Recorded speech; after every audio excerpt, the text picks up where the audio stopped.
এই নাও, তোমার জন্য খাবার নিয়ে এসেছি।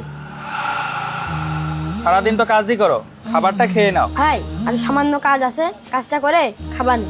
আচ্ছা ঠিক আছে। ভাইটা কতই না ভালো, আমার জন্য বিরিয়ানি নিয়ে এসে। ভাইটা কতই না ভালো, আমার জন্য খাবার এনে দে। উস্তাদ, কাজ হয়ে গিয়েছে। কি কি কাজ করেছিস? তেমন কিছু না, ওই ব্রেকে একটু সমস্যা ছিল, ঠিক করে দিছি, 100 টাকা হয়েছে।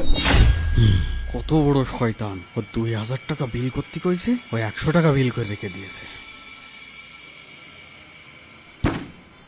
এই এদিকে আই। তুই সত্যি কথা কে দিলি? কেন তোর কলাম না 3-4টে কাজের কথা বাড়িয়ে কবি, মিনিমাম 2000 টাকা বিল করবি, তুই আমার 2000 টাকা লস করে দিলি।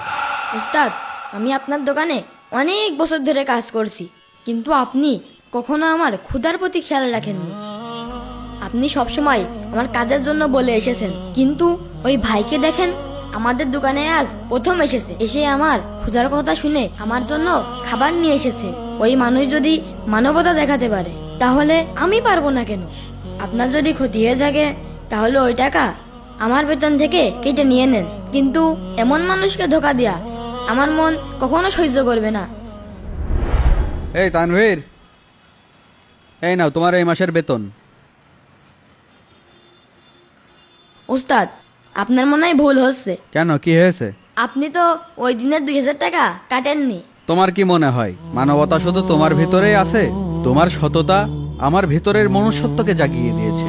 আমরা আর মানুষকে ধোকা দেব না, এখন থেকে আমরা সততার সাথে কাজ করব, আর আমাদের সততার জন্য আল্লাহ তাআলা আমাদের কাজে বরকত দান করবেন। আপনি ঠিক বলেছেন উস্তাদ।